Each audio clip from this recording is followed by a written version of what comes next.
Within the first two episodes of The Last of Us, we've jumped between different countries, continents, time periods, and sets of characters.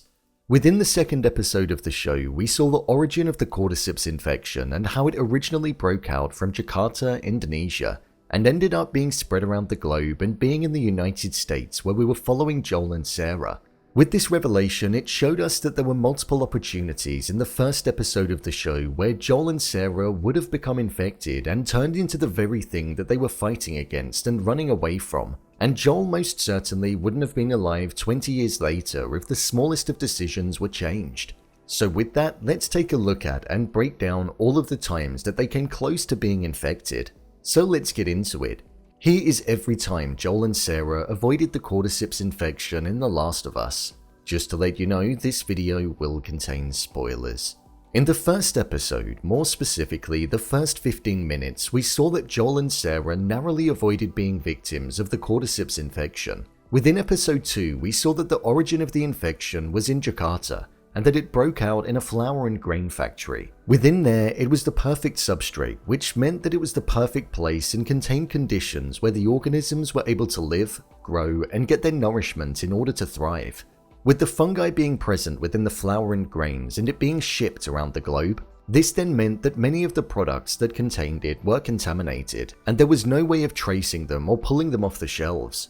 Meaning many people were becoming infected through no fault of their own and without being bitten. It was within the products that they were consuming. This is why we saw such importance being placed on the forgetful nature of Joel in the first episode, and how it actually turned out to be the very thing that saved his life and Sarah's in that moment. Let's take a look at all of the occasions. Joel forgot the pancake mix. The first occasion where we saw the family avoid becoming infected was in the morning of Joel's birthday. When he awoke, he came downstairs to his daughter Sarah making him breakfast. She wanted to cook him pancakes with a pancake mix that she thought that they had in their cupboard, and that she thought that Joel bought. However, he forgot to do so. This then meant that they weren't able to have pancakes on the morning of Joel's birthday, and they had eggs instead. At the time, we didn't know that it was an extremely important moment, but in the grand scheme of things, if they had have had pancake mix and used it that morning, they would have become infected. This is due to one of the main ingredients in a standard pancake mix being flour, and with the flour potentially being shipped from the west side of Jakarta where the outbreak occurred, they may have only had a few hours remaining in their human form if it was consumed, but they were able to live on, thanks to there being no pancake mix in their cupboard. Joel and Sarah declined biscuits from the Adlers. Shortly after the both of them consumed their breakfast, we saw Joel, Tommy, and Sarah all go outside to their truck where they were going to drop Sarah at school and also go off to work. On this occasion, we were introduced to Mr. Danny Adler and Nana, who was his mother-in-law. At the moment when we first met him, he was giving her biscuits. We saw that on this occasion, he offered both Joel and Sarah some biscuits as well, as he had many left on his plate after feeding his mother-in-law. However, we saw that both Joel and Sarah declined the offer. This was the second occasion where they could have become infected with Cordyceps. Later on in the episode, we saw that Nana became infected and she changed drastically, ultimately transforming and going on to bite her daughter and son-in-law. This could have been the result of what was in the biscuits, or maybe something she'd consumed before. But regardless, with there being flour in the makeup of a home-baked biscuit, the infection could have entered Sarah's system through that avenue if she accepted. So turning down a sweet treat turned out to be a lifesaver for both Joel and Sarah. Connie made raisin cookies instead of chocolate chip. After Sarah had her father's watch mended once she finished school, we saw that as promised in the morning where she declined the biscuits that Mr. Adler offered her, she arrived at the Adler's house in the afternoon to spend some time with his wife Connie Adler, as that was something that she often did but hadn't done in a while. At this moment, we saw that Connie mentioned that they were going to be baking some cookies to enjoy. Sarah looked excited at the prospect of being able to make some cookies and then eat them, so much so that she asked if they were going to be chocolate chip cookies. But Connie responded by saying raisin, implying that there was going to be no chocolate chips in them whatsoever. This at the time didn't seem like much, but it was actually a main reason as to why Sarah didn't get infected. Because they had raisins in and didn't contain chocolate chips, they didn't appeal to her whatsoever, so she didn't end up eating any at that moment, ultimately saving her life. We saw that Connie offered them to her before she left, but we didn't see if she ended up taking any. I would imagine that Sarah didn't, as if she did, I feel we could have seen her eating them when she was waiting for her father Joel to return home from work, but she didn't.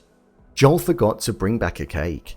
The final time in the first 15 minutes that we saw both Joel and Sarah narrowly escaping being infected with the Cordyceps infection was just before Joel received a phone call to go and bail his brother out from jail, and just after he got in from work.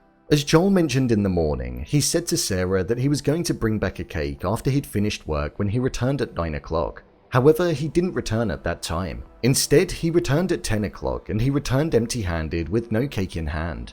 Just like all of the other occasions in the first section of the episode, we didn't know that this was a moment where it could have changed the trajectory of the characters moving forward.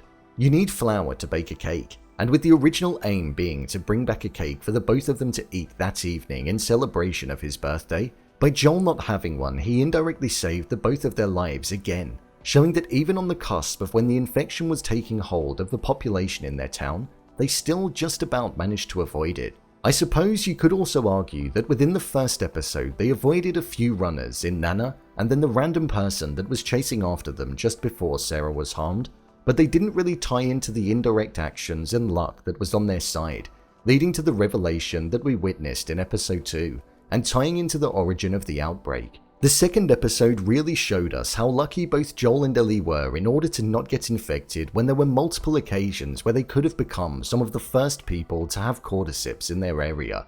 The thought that went into that opening scene, knowing that we as the viewers wouldn't be able to appreciate it properly until the second episode of the show, was incredible writing, and highlighted how the small details do really matter when it comes to creating a show where the fate of the world, civilization as we know it, and the fight for existence is all at stake.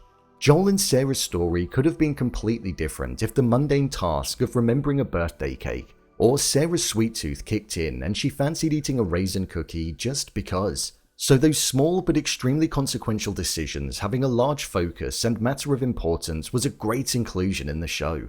All of the opening scenes have been extremely haunting, scary, harrowing, and bleak so far.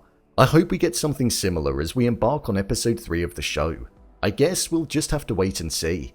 So, there you have it. Every time Joel and Sarah avoided the Cordyceps infection in The Last of Us. If you want to see more videos such as endings explained, theories and predictions, and character breakdowns, then click on the I button. Or alternatively, you can head over to my channel where you'll find them all. If you'd like to give me a show or movie that you'd like me to review, then head over to my Twitter, @brainpilot_, and tweet me what show or movie you'd like me to review next. And finally, if you'd like to see what I rate the latest movies that don't quite make the cut to getting a dedicated video, then head over to my Letterboxd profile. It's where I rate the latest releases in real time. Which opening scene did you find more haunting, episode 1 or episode 2? Leave a comment down below, and don't forget to subscribe. I'll see you next time.